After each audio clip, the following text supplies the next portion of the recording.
Welcome to all of you. सभी को नमस्कार। Myself Kanhaiyalal. आज का अपना टॉपिक है फंक्शन ऑफ मनी, मुद्रा के कार्य। इस टॉपिक को पढ़ने से पूर्व आपसे एक रिक्वेस्ट है कि यदि आपने इससे पूर्व में हमने वस्तु विनिमय प्रणाली का अध्ययन किया था, यदि वह आपने नहीं पढ़ा है तो प्लीज़ एक बार वस्तु विनिमय प्रणाली को जरूर पढ़िए, क्योंकि मुद्रा के कार्यों को समझने के लिए हमें वस्तु विनिमय प्रणाली और उसकी प्रॉब्लम्स का ज्ञान होना आवश्यक है। इसलिए यदि आपने वस्तु विनिमय प्रणाली और उसकी प्रॉब्लम्स को अभी तक नहीं पढ़ा है तो एक बार पहले उसको पढ़िएगा, फिर मुद्रा के कार्यों को समझना, ताकि आपको यह टॉपिक समझने में बहुत आसानी रहेगी। मुद्रा के कार्य को समझाते हुए प्रोफेसर क्राउथन ने बहुत अच्छी लाइनें लिखी हैं। वे लिखते हैं कि मुद्रा के है कार्य चार: माध्यम, माप, मान, भंडार। मुद्रा के कार्य को दर्शाने के लिए ये पंक्तियाँ अपने आप में बहुत ही सटीक है। मुद्रा के कार्य कौन कौन से होते हैं, इसको अपन व्यवस्था रूप में देखते हैं। अब अध्ययन की दृष्टि से आप देखेंगे तो मुद्रा के कार्य को बेसिकली चार कैटेगरी में डिवाइड किया गया है। जैसा कि हम देख सकते हैं, उसके प्राथमिक कार्य, उसके सहायक कार्य, उसके आकस्मिक कार्य और विविध कार्य। ये चारों कैटेगरियाँ समय के साथ साथ बनी है। स्टार्टिंग में जब मुद्रा समाज में आई तब वो केवल प्राथमिक कार्य करने के लिए आई थी, लेकिन समय के दौर बदलते गए, ज़रूरतें बदलती गई और उसी के साथ साथ मुद्रा की इम्पोर्टेंस भी बढ़ती गई और उसने अपने कार्यों का दायरा भी फैलाया है। तो अब अपन इन कार्यों को विस्तार से देखते हैं। मुद्रा के प्राथमिक कार्य, प्राइमरी फंक्शन ऑफ मनी। मुद्रा के प्राथमिक कार्य ये मूल कार्य है, मतलब उसके बेसिक कार्य है।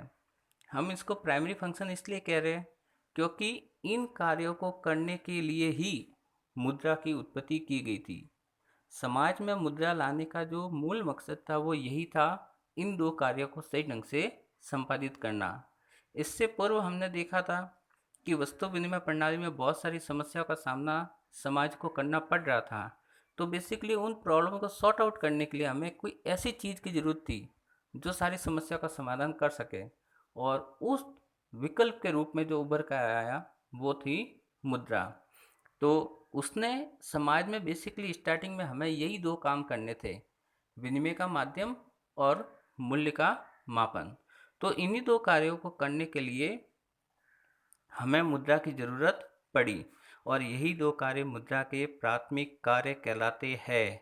आई अगेन रिपीट, मुद्रा के प्राथमिक कार्य केवल यही दो है: विनिमय का माध्यम और मूल्य का मापन। अब विनिमय का माध्यम कैसे?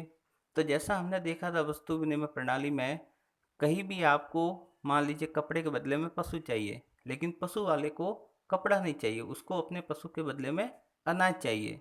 तो इस प्रकार हमारे पास में एक परफेक्ट कॉम्बिनेशन नहीं होने के कारण अपने अपने वस्तुएं होने के बावजूद भी हम लेन देन नहीं कर सकते थे। उस समस्या का समाधान मुद्रा ने किया। विनिमय यानी कि एक्सचेंज मीन्स लेन देन, क्रय विक्रय। तो मुद्रा ने क्या किया, आज आप अपने पास में कपड़े हैं, उसको बाजार में जाइए बेचिए और उसके बदले में जो पैसा मिले उससे आप पशु खरीद सकते हैं। तो इस प्रकार मुद्रा ने यानी कि मनी ने वो सारी प्रॉब्लम्स जो अपने को बार्टर सिस्टम में आ रही थी उसका सॉल्यूशन इसके रूप में कर लिया है। तो आज आप देख सकते हैं लेन देन करना बहुत आसान हो गया है, और यह सब मुद्रा की वजह से ही संभव है। अब मुद्रा का जो अपन प्राथमिक कार्य में दूसरा कार्य देखते हैं, मूल्य का मापन। तो वस्तु विनिमय प्रणाली में जैसे मैं आपको अनाज दे रहा हूँ और उसके बदले में पशु ले रहा हूँ, तो वस्तु विनिमय प्रणाली यानी कि बार्टर सिस्टम में हमें ये पता नहीं चलता था कि मेरा अनाज कितने की वैल्यू रखता है और आपका पशु कितने की वैल्यू रखता है। लेकिन आज आप वर्तमान में देख सकते हैं हर वस्तु के ऊपर प्राइस टैग है, और हर वस्तु के ऊपर प्राइस टैग है इसका मतलब मुद्रा मूल्य का मापन कर रही है। It means money measure of value. मुद्रा किसी भी वस्तु के मूल्य को मापने में सक्षम है, और मैं यहाँ पर ये कहना चाहूँगा कि मुद्रा न केवल वस्तु बल्कि सेवा भी, it means not only goods but also service. मुद्रा वस्तु के साथ साथ सेवा का मूल्य मापन भी करने में सक्षम है। और सर्विस, जैसा कि आप जानते हो, इनविजिबल होती है। जस्ट लाइक मैं आपको पढ़ा रहा हूँ, मैं मेरे शब्द बोल रहा हूँ, तो मेरे शब्द आप देख नहीं सकते लेकिन महसूस कर सकते हैं कि हाँ, कुछ मतलब बातें टॉपिक के बारे में बता रहे हैं। तो मुद्रा, जो चीज़ें नहीं दिखती, सर्विस नहीं दिखती, उसके भी मूल्य को मापने में सक्षम है। तो ये मुद्रा के सबसे प्राथमिक कार्य थे जिन्हें मुद्रा ने, या इनको करने के लिए मुद्रा लानी पड़ी। अब अपन देखते हैं मुद्रा के सहायक कार्य, सेकेंडरी फंक्शन।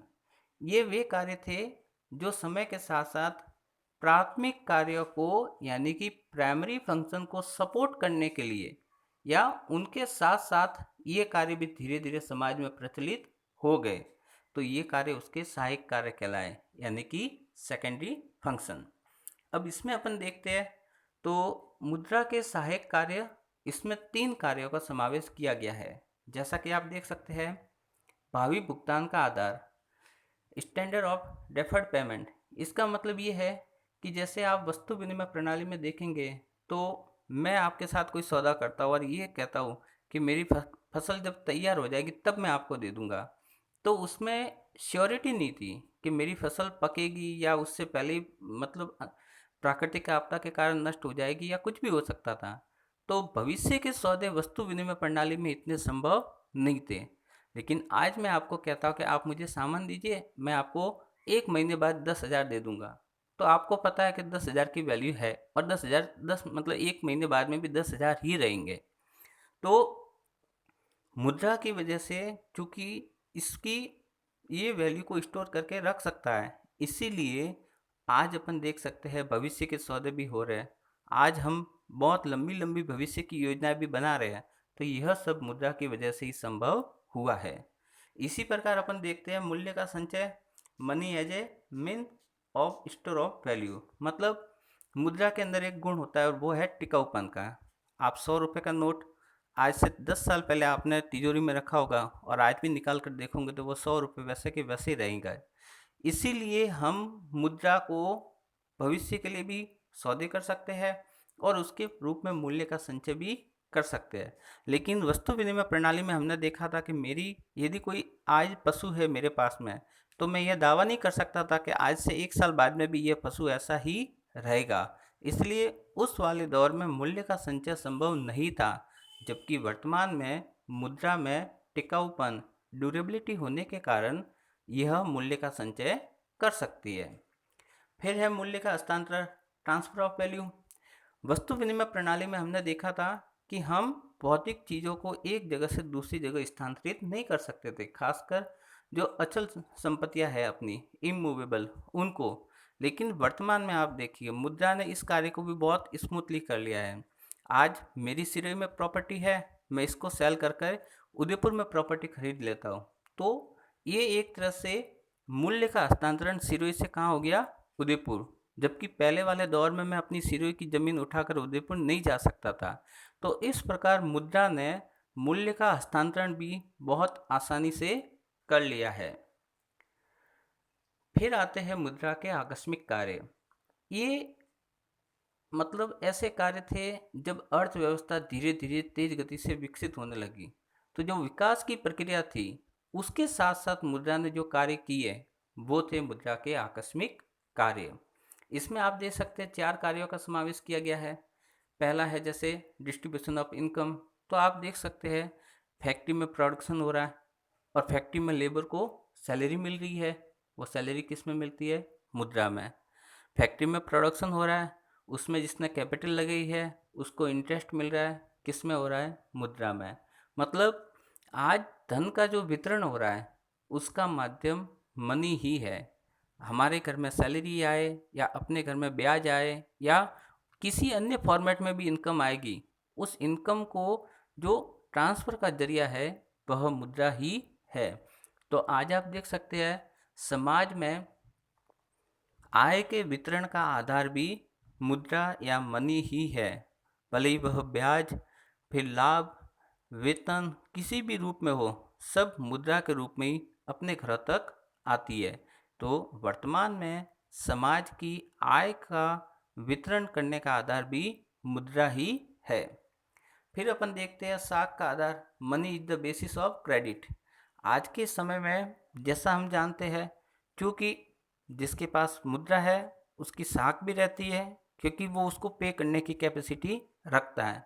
तो जो कि मुद्रा भविष्य में भी रहेगी, इसलिए वर्तमान में आप देख सकते हैं साख के सौदे भी बहुत ज़्यादा बढ़ गए हैं, मतलब उधार के सौदे भी बहुत ज़्यादा बढ़ गए हैं। और उन सब के बढ़ने का कारण भी एकमात्र मुद्रा ही है, क्योंकि यह लंबे समय तक टिकती है और भविष्य में भी इसकी वैल्यू वही रहती है। इसलिए हालांकि इन्फ्लेशन एक अलग इशू है जिसका इस पर असर पड़ता है, लेकिन वो अपन आगामी टॉपिक में उसको कवर करेंगे। लेकिन फिर भी अपन कह सकते हैं कि जो 100 रुपये आज है वो कल भी 100 रुपये ही रहेंगे, वो नोट वैसा का वैसा ही रहेगा। इसलिए आज के समय में जो साख का विस्तार हुआ है उसमें भी मुद्रा की वजह से ही हुआ है। फिर है अधिकतम संतुष्टि। तो यह एक सामान्य सी बात है कि मेरे पास में जितना धन है मैं उसको अपनी ज़रूरत की, जहाँ मुझे ज़्यादा संतुष्टि मिलेगी वहाँ खर्च करूँगा। और इस प्रकार मैं धन को ऐसे वे में खर्च करता हूँ ताकि मुझे अधिकतम संतुष्टि प्राप्त हो सके। तो व्यक्ति अपने पास में जो मुद्रा है, मनी है, उसको अपनी ज़रूरत की चीज़ों पर खर्च करता है और सबसे ज़्यादा संतुष्टि या मैक्सिमम सेटिस्फेक्शन प्राप्त करता है। इसी प्रकार मुद्रा के आकस्मिक कार्य में है पूंजी तरलता में वृद्धि, लिक्विडिटी ऑफ कैपिटल। आपके घरों में पैसा पड़ा हुआ है, यदि आपके घर में तिजोरी में पैसा पड़ा हुआ है तो वो अनप्रोडक्टिव है, लेकिन वही पैसा जब आप बैंक में जमा कराते हैं और बैंक वाले जब उसको इंडस्ट्री को देते हैं तो वही पैसा मूवमेंट में आ जाता है, उससे उसकी लिक्विडिटी बढ़ जाती है और वही कैपिटल फॉर्मेशन बढ़कर देश को इकोनॉमिक डेवलपमेंट कराता है। तो मुद्रा ने पूंजी की तरलता में भी वृद्धि की है। फिर अपन देखते हैं मुद्रा के विविध कार्य, मतलब अदर फंक्शन। ये वे है जो तीव्र गति से विकसित होती अर्थव्यवस्था में हमने समय के साथ साथ ये कार्य भी इसमें शामिल कर लिए। इसमें दो कार्य है। पहला कार्य है शोधन क्षमता की गारंटी, सॉल्वेंसी गारंटी। आप देख सकते हैं दो व्यक्ति बैंक के पास में जाते हैं, एक अमीर व्यक्ति, एक गरीब व्यक्ति। बैंक दोनों की जमानत मांगता है। एक अपनी जमानत बताता है कि मेरे पास इतनी प्रॉपर्टी है और दूसरा बताता है मेरे पास कुछ भी नहीं है। तो बैंक जाहिर सी बात है मौद्रिक मापदंड के आधार पर उनकी सॉल्वेंसी को मेजर करता है। अमीर व्यक्ति के पास धन है, मुद्रा है, इसलिए उसकी शोधन क्षमता दिखती है और इसलिए उसको लोन पहले दिया जाएगा। जबकि गरीब व्यक्ति के पास जमानत के रूप में रखने के लिए धन नहीं है तो उसकी शोधन क्षमता डाउटफुल लगती है या अनिश्चित है, इसलिए उसको लोन के बारे में बाद में विचार किया जाएगा। इस प्रकार वर्तमान में मुद्रा शोधन क्षमता यानी कि सॉल्वेंसी का भी एक स्टैंडर्ड है और उसी के आधार पर अपन लोगों को उधार देते हैं और किससे ज़्यादा व्यवहार करना किससे कम, उसका क्राइटेरिया भी मुद्रा ही है। फिर अपन देखते हैं निर्णय का वाहक, मतलब आज मेरे पास में धन है तो मैं जो चाहे वो चीज़ खरीद सकता हूँ क्योंकि मेरे पास में धन अवेलेबल है, यानी मुद्रा मेरे पास अवेलेबल है। यदि मेरे पास पैसे नहीं है तो मुझे तब तक का इंतज़ार करना पड़ेगा जब तक मेरे पास पर्याप्त मुद्रा नहीं हो जाती किसी वस्तु को खरीदनी है जो मैं चाहता हूँ। तो आज के समय में हमारे डिसीजन भी हमारे मनी पर डिपेंड करते हैं। यदि आपके पास में बैंक बैलेंस पड़ा हुआ है तो आप अपनी ज़रूरत की कोई भी चीज़ है उसको तुरंत करेक्ट मतलब परचेजिंग कर सकते हैं, अन्यथा बिना मुद्रा के आपको वेट करना पड़ेगा। इसलिए हम कह सकते हैं कि हमारे जो डिसीजन है उनका स्टैंडर्ड भी कहीं ना कहीं, जैसे आर्थिक मामलों में हम कहते हैं, वो हमारे मुद्रा पर ही निर्भर करता है। तो इस प्रकार ये हमारे मुद्रा के कार्य थे जिनको अपन ने थोड़ा सा ब्रीफली पढ़ा है। उम्मीद करता हूँ समझ में आया होगा। स्वस्थ रहिए, सुखी रहिए। Thank you.